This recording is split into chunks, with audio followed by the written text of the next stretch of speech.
Welcome back to Park Built Camper, and we're still on the Harvesting the Sun series.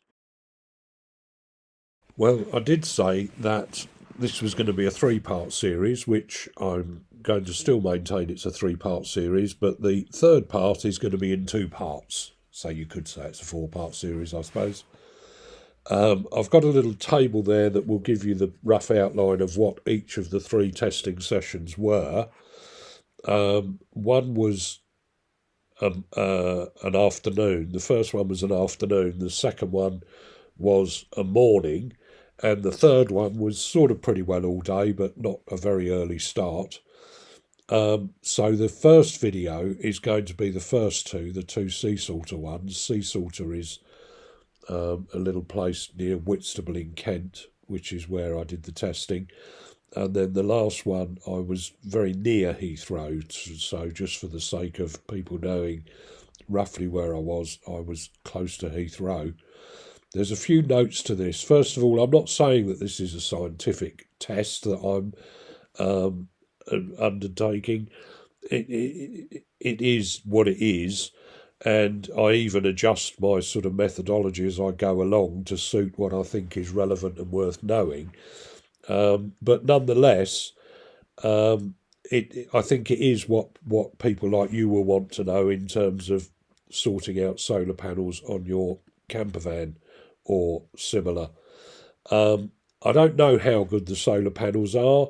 I bought the ones on the roof quite some time ago. I don't know how they would perform against other solar panels if they were mounted in the same place. But they nonetheless are sort of like for like.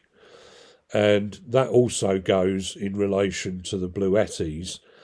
I don't know for sure whether what they're telling me in terms of the stats of how much, how full they are, or how many watts are being fed into them at any given time. I'm reliant on Bluetti being accurate about that. And I'm fairly sure that the mother Bluetti, the bigger one of the two Bluettis, is not very accurate in telling me its state of charge pretty well at any given time. But nonetheless, it is the yardstick which I have, and so it's the one that I'm using.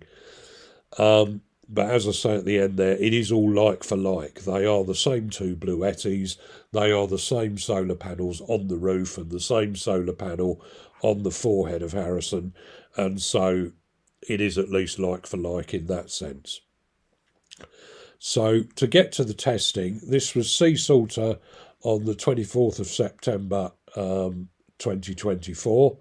The date format there being the UK date format as opposed to the American one, so 9 there is for September. I started at 2:30, finished at 6, and essentially I took a reading every half an hour. But you'll note here that I actually took a reading at 5:15, just because I thought that the data that was coming in was really worth noting, which is fairly obvious, I suppose, when you look at that table. I would suggest that the points to take from this test are, first of all, that with a mostly cloudy day, the actual percentage of the panel's potential delivery of watts is approximately the same all the way through the day, or it's within a few percent, both for the roof and for the forehead, until we get to this sort of 5:30 territory, at which time the sun is sort of pretty low in the sky for that day, and we now get the foreheads getting 15% performance, and the roof panels are getting 3.5% performance. So that overall, even though there's 800 watts on the roof and only 180 watts on the forehead, the difference between the two is just 1 watt. And that's really worthy of note, I think, because it is establishing what I suspected was going to be the case, which is that the forehead panel is going to do so well compared to the ones on the roof that it's kind of really worth having. That's then amplified then when we get to this 1746 reading that I'd sort of slid in there, even though it wasn't on the half hour. And in fact, the 180 watt panel is getting 21 watts more than the 800 watts of panels on the roof of the van.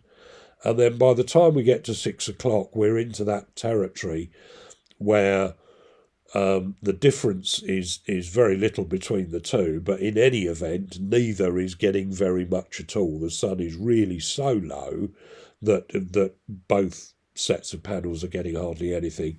It's also worth noting that from sort of 5:30 onwards, the cloud that had been around most of the day had sort of cleared a fair bit, at least in the direction of where the sun was coming from. And so the sort of direct sunlight that I was getting then, as opposed to the diffuse, cloudy sunlight, helped to get these figures, particularly this figure of -21, later in the day. So then to go on to the second day of testing that we're going to feature in this video, we've now got 26th of September, sea salter again, and there's some cloud.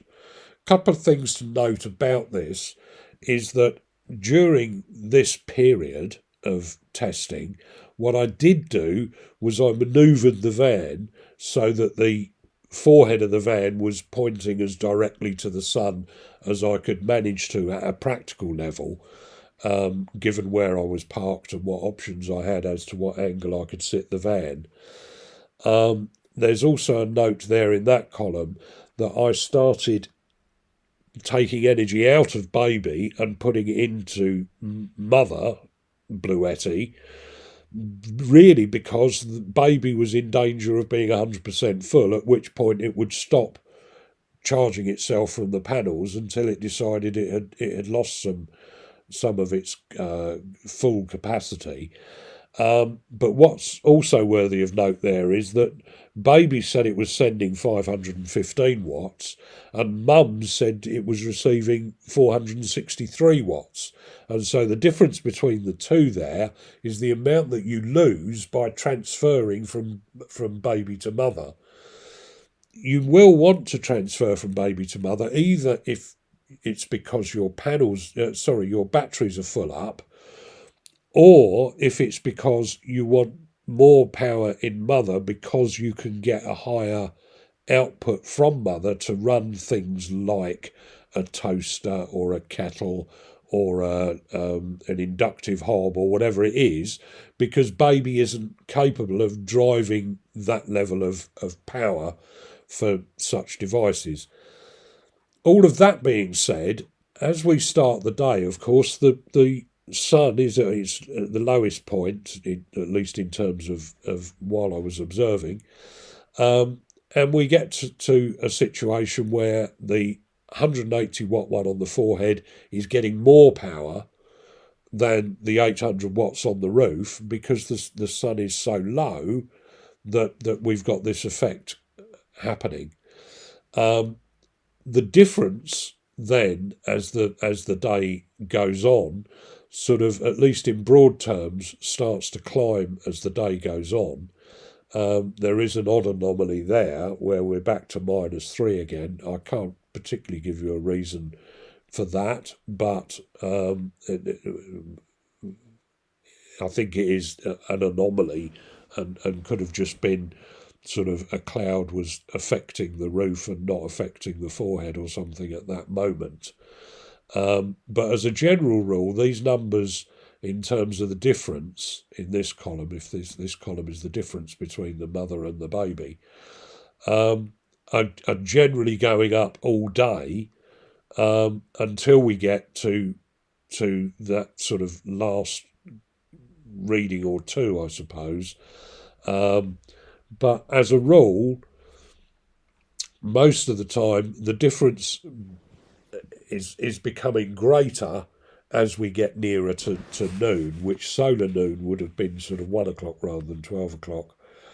But I think really these figures are coming in roughly the way I would have expected, But the percentage of performance is also worthy of note because we start the day with the front panel, the forehead panel, getting 50% of its 180 watts, and the roof only getting 10.88%. And then, if anything, the forehead percentage goes up from 50% to, quite good figures. It's about 90% there. Whereas on the roof ones, the actual percentage of the power that's being used or being absorbed from the sun is pretty low figures, really, for the ones on the roof. Um, what you'd really like to be doing with 800 watts on the roof is getting to sort of at least 50-60% of performance of those panels, and you're just not getting it.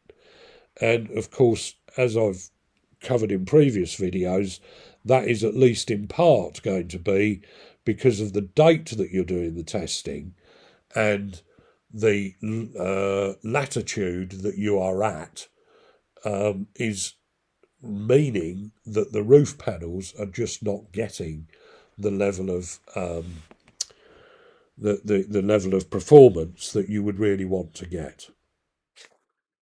Now there is a buy me a coffee link down below, and if I might be so bold, I do think I deserve a coffee in terms of what I've provided here, if you find it of use.